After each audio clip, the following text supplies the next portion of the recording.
So, how many planners have you tried out in your life? How many different planners have you purchased, spent time filling out, and then never used? How many free planner templates have you downloaded? How many planner pages have you purchased off of Etsy or other websites?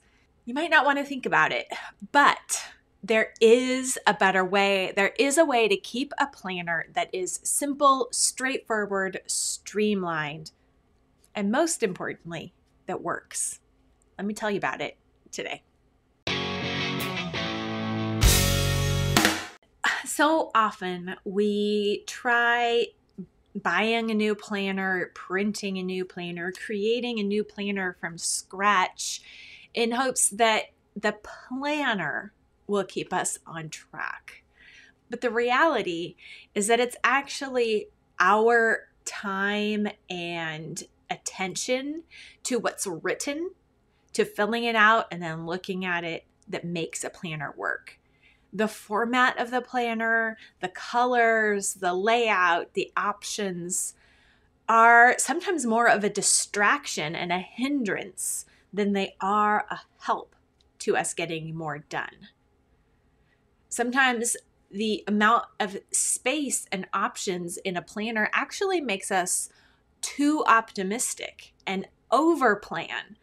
And so in that way, a planner can make us more stressed out rather than less. Today, I want to show you how to keep a simple plan that will help you be more productive and do the right things without getting overwhelmed. We are going to create a clutter-free planner with a Post-it note or an index card. That's all it takes. A small little something that will keep you on target with the bare minimum list that stays in front of your face. So let's talk today about a clutter-free planner. If you're tired of planners not working, and if you feel like planners are a waste of time and you want a simpler option, you've come to the right place. Like this video so that Facebook will keep you on top of all the other videos that I have coming out on this topic. And that helps YouTube know that this is a video they should share with other moms who want to get stuff done at home, like you. Thanks. I don't even want to know how much time I have spent searching Google, Pinterest, Etsy for the perfect planner layout. Not to mention how much time I've spent in the word processor trying to create my own perfect planner page that has everything and exactly what I need to keep in front of my face to do all the things. And it's that attempt to do all the things that actually ends up getting in our way and making a planner not work at all. Because we put so much into the plan. We add so many check boxes or lists or options or things to fill out every day that we end up not even wanting to look at it, because even looking at the planner is overwhelming. Keeping everything inside of our heads is overwhelming, and that's why we need to brain dump and get everything out of our heads. But just putting everything onto paper and then trying to look at everything every day, thinking that we will do everything that we're supposed to do every day, makes for still a cluttered planner and a cluttered mind. We need to take that brain dump list, see all the things that we should do, that we could do, that we might do, that we want to do, and choose, prioritize, pick what's most important, and just focus on that. Because so often the truth is, if we do the most important things, we will end up doing other things. But if we don't get those important things done, we end up frittering away our time. Starting off and keeping focused with the most important things that we have in a day frees up our time, but most importantly, it frees up our attention. And it gives us the space, the time space, and the mental and emotional space to get the little things done as well, because we know that we have done the important things. One example of this is I put homeschooling on the top of my list every day, even though it's assumed that it's a school day. I have things to do. I don't list out every single thing that I would like to do to make the school day complete. But I need to remember that homeschooling is a top priority of the day. Whatever that ends up looking like that day, I have to keep in mind that that is the goal for my time in the morning.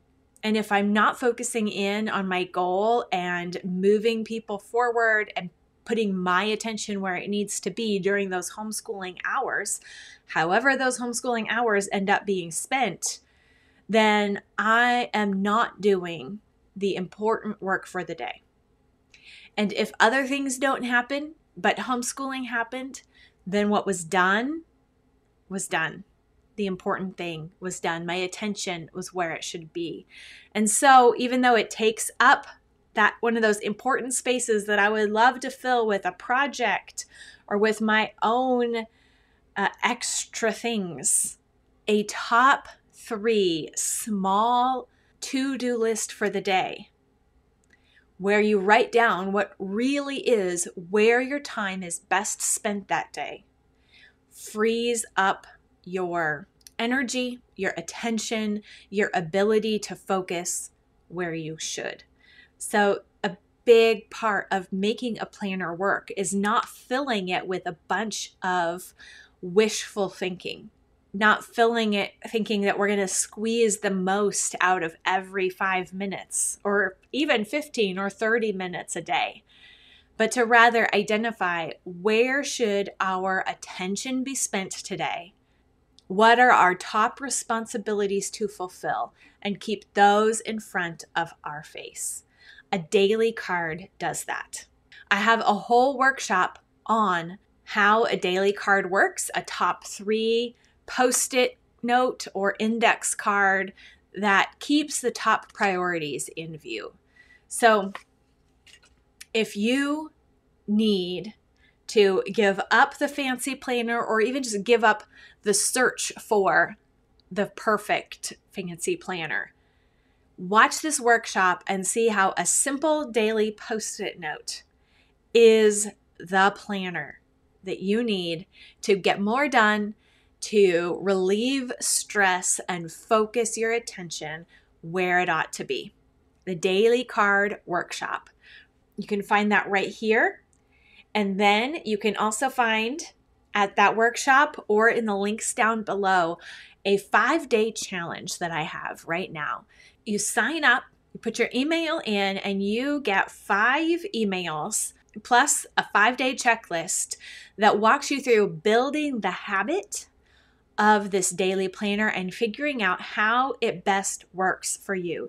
You get 1 small task and 1 small troubleshooting tip each day for 5 days to figure out how to make this fit your particular situation. I think that the daily card is the perfect strategy for busy moms, and I want to help you succeed with this tactic. So watch the workshop, try the 5-day challenge, and share this video or the workshop on Facebook, on Instagram, through email or through messaging app. Share it with your friends. Share it with whoever you think would benefit from keeping a short, simple, straightforward list to make sure that we have the biggest impact where it matters most. That's what Simply Convivial is all about, helping moms get more done cheerfully at home. Thank you for joining me. Check out the workshop, check out the 5-day challenge, and share this with your friends.